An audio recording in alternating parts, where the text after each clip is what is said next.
April 22nd. I found out what a Rorschach is.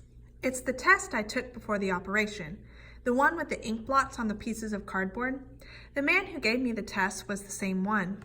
I was scared to death of those ink blots. I knew he was going to ask me to find the pictures, and I knew I wouldn't be able to.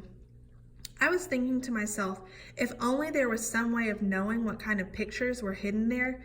Maybe there weren't any pictures at all. Maybe it was just a trick to see if I was dumb enough to look for something that wasn't there. Just thinking about that made me sore at him. "All right, Charlie," he said. "You've seen these cards before, remember?" Of course I remember. The way I said it, he knew I was angry, and he looked surprised. "Yes, of course. Now I want you to look at this one. What might this be? What do you see on this card? People see all sorts of things in these ink blots. Tell me what it might be for you, what it makes you think of." I was shocked. That wasn't what I had expected him to say at all. "You mean there are no pictures hidden in those ink blots?" He frowned and took off his glasses. "What?" "Pictures hidden in the ink blots. Last time you told me that everyone could see them and you wanted me to find them too." He explained to me that the last time he had used almost the exact same words he was using now. I didn't believe it, and I still have the suspicion that he misled me at the time just for the fun of it. Unless, I don't know anymore. Could I have been that feeble-minded? We went through the cards slowly. One of them looked like a pair of bats tugging at something. Another one looked like two men fencing with swords. I imagined all sorts of things. I guess I got carried away. But I didn't trust him anymore, and I kept turning them around and even looking on the back to see if there was anything there I was supposed to catch. While he was making his notes, I peeked out of the corner of my eye to read it, but it was all in code that looked like this: WF plus A, DDF, hyphen AD, origin, WF-A as F plus obj. The test still doesn't make sense to me. It seems to me that anyone could make up lies about things that they didn't really see. How could he know I wasn't making a fool of him by mentioning things that I didn't really imagine? Maybe I'll understand it when Dr. Strauss lets me read up on psychology.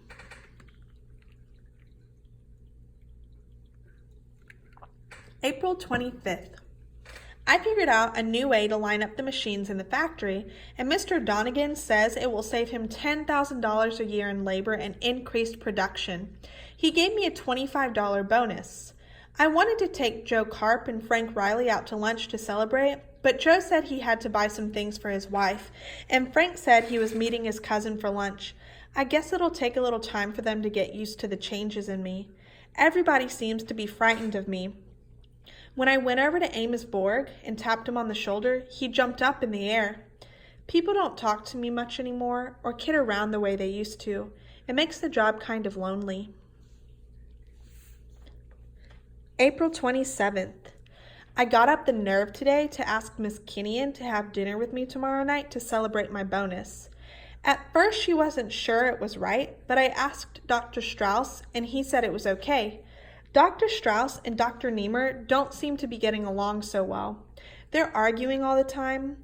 This evening, when I came in to ask Dr. Strauss about having dinner with Miss Kinnian, I heard them shouting.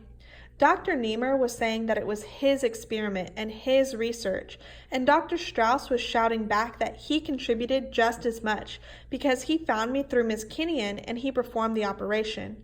Dr. Strauss said that someday thousands of neurosurgeons might be using his technique all over the world. Dr. Niemer wanted to publish the results of the experiment at the end of this month. Dr. Strauss wanted to wait a little while longer to be sure. Dr. Strauss said that Dr. Niemer was more interested in the chair of psychology at Princeton than he was in the experiment. Dr. Niemer said that Dr. Strauss was nothing but an opportunist who was trying to ride to glory on his coattails. When I left afterwards, I found myself trembling. I don't know why for sure, but it was as if I'd seen both men clearly for the first time. I remember hearing Bert say that Dr. Niemer had a shrew of a wife who was pushing him all the time to get things published so that he would become famous. Bert said that the dream of her life was to have a big-shot husband. Was Dr. Strauss really trying to ride on his coattails?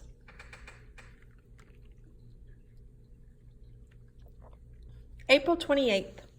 I don't understand why I never noticed how beautiful Miss Kenyon really is. She has brown eyes and feathery brown hair that comes to the top of her neck. She's only 34. I think from the beginning I had the feeling that she was an unreachable genius and very, very old. Now, every time I see her, she grows younger and more lovely. We had dinner and a long talk. When she said that I was coming along so fast that soon I'd be leaving her behind, I laughed.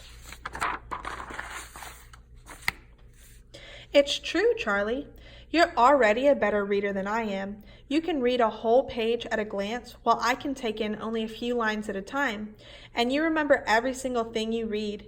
I'm lucky if I can recall the main thoughts and the general meaning.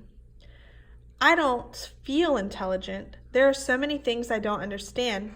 She took out a cigarette and I lit it for her. You've got to be a little patient. You're accomplishing in days and weeks what it takes normal people to do in half a lifetime. That's what makes it so amazing. You're like a giant sponge now, soaking things in, facts, figures, general knowledge, and soon you'll begin to connect them too. You'll see how the different branches of learning are related. There are many levels, Charlie, like steps on a giant ladder that take you up higher and higher to see more and more of the world around you. I can see only a little bit of that, Charlie, and I won't go much higher than I am now. But you'll keep climbing up and see more and more, and each step will open new worlds that you never even knew existed. She frowned. I just hope to God. What? Never mind, Charles. I just hope I wasn't wrong to advise you to go into this in the first place. I laughed. How could that be? It worked, didn't it? Even Algernon is still smart. We sat there silently for a while, and I knew what she was thinking about as she watched me toying with the chain of my rabbit's foot and my keys. I didn't want to think of that possibility any more than elderly people want to think of death. I knew that this was only the beginning. I knew what she meant about levels because I'd seen some of them already. The thought of leaving her behind made me sad. I'm in love with Miss Kenyon. Progress Report 12, April 30th. I've quit my job with Donegan's Plastic Box Company. Mr. Donegan insisted that it would be better for all concerned if I left. What did I do to make them hate me so? The first I knew of it was when Mr. Donegan showed me the petition. 840 names, everyone connected with the factory except Fanny Gurdon. Scanning the list quickly, I saw at once that hers was the only missing name. All the rest demanded that I be fired. Joe Carp and Frank Riley wouldn't talk to me about it. No one else would either, except Fanny.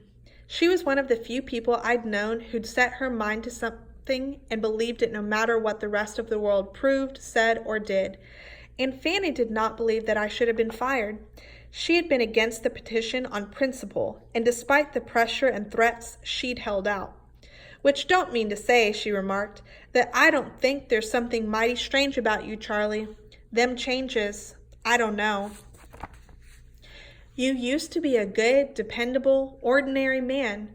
Not too bright, maybe, but honest. Who knows what you done to yourself to get so smart all of a sudden? Like everybody around here's been saying, Charlie, it's not right. But how can you say that, Fanny? What's wrong with a man becoming intelligent and wanting to acquire knowledge and understanding of the world around him? She stared down at her work, and I turned to leave. Without looking at me, she said, "It was evil when Eve listened to the snake and ate from the tree of knowledge.